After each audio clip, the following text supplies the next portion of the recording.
Survey manual to self సూచనలు లేదా సమాచారాన్ని అందించే స్వీయ శోధన సాధనం. అందరికీ నమస్కారం. నిన్న మనం తోలుబొమ్మ ఆటని ఎనాలజీగా తీసుకొని దాని ప్రాతిపదికగా మనిషి యొక్క యాక్టివిటీస్ని, ఫంక్షనాలిటీని అర్థం చేసుకోవడానికి ప్రయత్నం చేశాం. సో తోలుబొమ్మలాటను ఆడించే ఫ్రేమ్ వర్క్ ఉంటుంది. ఆ వుడెన్ ఫ్రేమ్ వర్క్ థాట్స్, ఆలోచనలు, ఎమోషన్లు, ఉద్వేగాలు, ఐడెంటికల్ మెమరీ ప్యాటర్న్స్, లోపలుండే మెమరీకి ప్యాటర్న్స్, ఏ లోపలికైతే సిగ్నల్స్ వస్తున్నాయో ఆ సిగ్నల్ కి సంబంధించిన అలాంటివి అని, దానికి సంబంధించినవి అని. నెక్స్ట్ మోటివ్స్, అంటే నీ ఇష్టాల నుండి వచ్చేవి, దాని ద్వారా వచ్చే బ్రూడింగ్ ఒక మెమరీ అనమాట.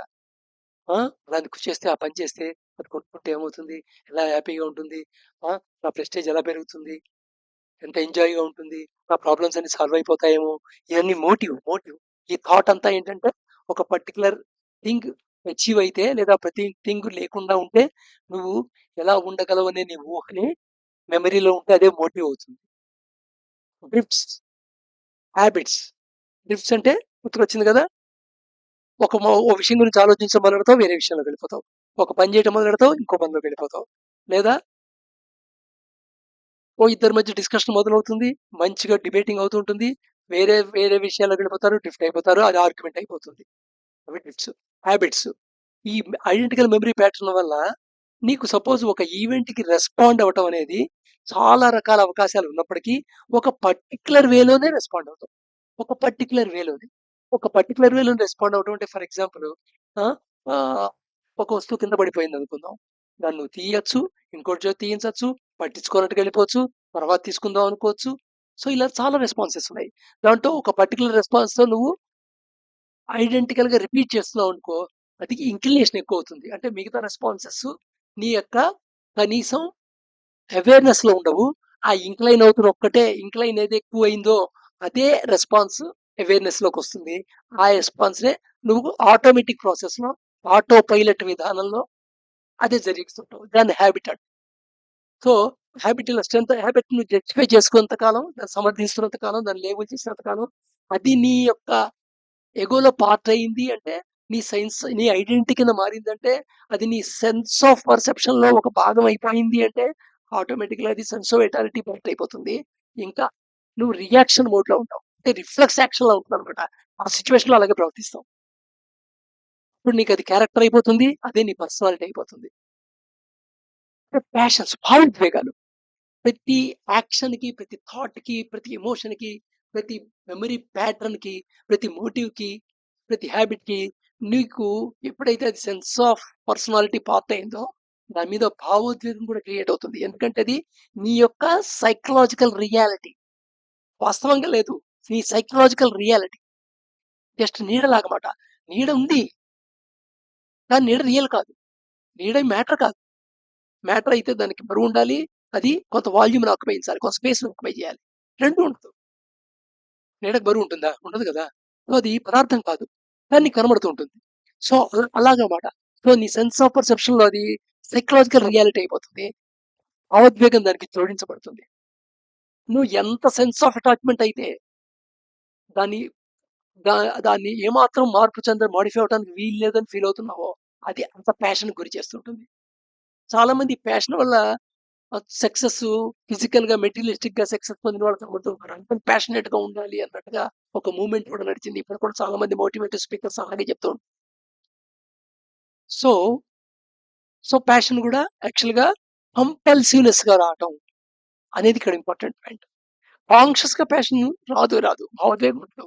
ఉద్యోగం ఎంత ఉండాలో అంత ఉంటుంది పని జరగడానికి. అంటే భావోద్వేగం. Next brooding, day dreaming. ఈ గతంలో బతకడం లేదా భవిష్యత్తులో బతకడం, వర్తమానంలో లేకపోవడం, బీ ఇన్ ద మూమెంట్ లో లేకపోవడం. సో ఇది జరుగుతుంటుంది. ఇదంతా ఆట ఆడిస్తుంది ఎవరో, విట్నెస్ చేస్తూ ఉంటుంది. ఎంత నీకు తెలుస్తుందంటే చూస్తుంటేనే తెలిసేది. సో ఆ విట్నెస్ చేస్తున్న సెల్ఫ్.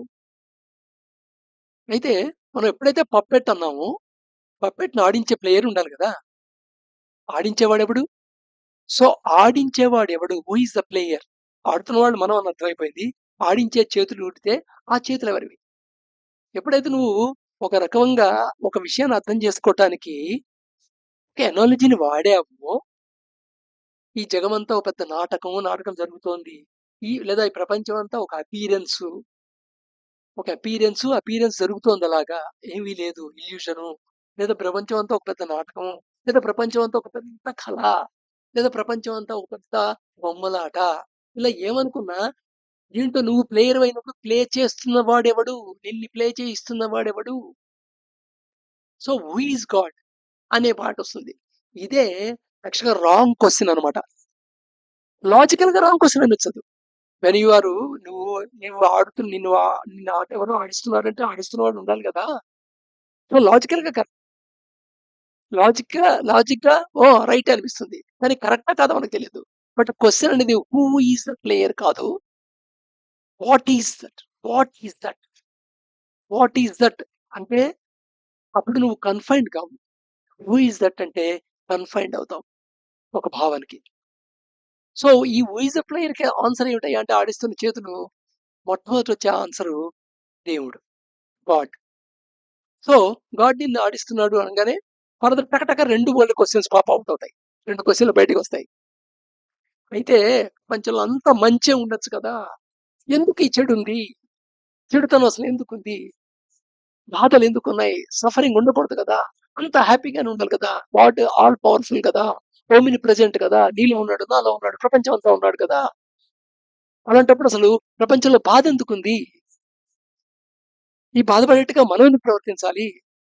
తప్పు నేనెందుకు నా చేత ఆడించాలి? నేనెందుకు తప్పు చేసేట్టుగా చెయ్యాలి దేవుడు? దేవుడి చేతులు నా చేత తప్పెందుకు చేయించాలి?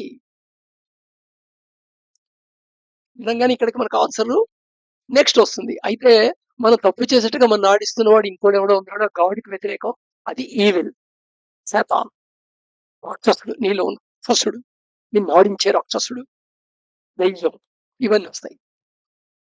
సో, ఒకటి క్రియేట్ అవ్వగానే దాని యొక్క కౌంటర్ అపోజిట్ కూడా ఆన్సర్ వచ్చేస్తుంది. ఇప్పుడు నెక్స్ట్ ఇంకో క్వెషన్ వచ్చేస్తుంది. మరి గాడ్ పవర్‌ఫుల్లా? ఈవిల్ పవర్‌ఫుల్లా? ఈవిల్ పవర్‌ఫుల్ అనుకుంటే గాడ్ ఇంకేమిటి? గాడ్ పవర్‌ఫుల్ మాటకి అర్థం లేదు. గాడ్ పవర్‌ఫుల్ అయితే మరి ఈవిల్ కంటే పవర్‌ఫుల్ అయినప్పుడు ఈవిల్ చేతుల్ని కలవకుండా గాడ్ చేతుల్లానే రెండిటిని ఆడించొచ్చు కదా! ప్రపంచంలో సఫరింగే ఉంటది కదా! ఏంటి చంపుకోవటాలు, చావటాలు. నువ్వు బతకాలంటే ఇంకో జీవిని చంపి తింటేనే కదా బతకగలిగేది. అది జంతువవని, మొక్కవని. ఇంకోడిని బాధపెడితే కదా దాంట్లోంచి నీకు సుఖం వచ్చేది. నీకు డబ్బులు కావాలి అనుకుంటే ఎవడో డబ్బులు కోల్పోవాలి కదా! నువ్వు బలాన్ని పొందాలంటే ఇంకోడెవడో లాస్ అవ్వాలి కదా! నువ్వు స్థలం కొనుక్కుంటున్నావంటే ఇంకోటి స్థలం అమ్ముకుంటున్న బాధలో ఉండాలి కదా! సో, చాలా కాంప్లికేట్‌గా ఉంటుంది. అందుకని దాంట్లోంచి అసలు గాడున్నాడా లేడా అనే ప్రశ్న కూడా ఉదయిస్తూ ఉంటుంది. ఇక్కడ అగ్నోయిస్టిక్‌గా ఇంకోటి ఆలోచిస్తుంటారు. ఆ! దేవుడున్నాడు. మనకి కొన్ని పవర్స్ ఇచ్చాడు.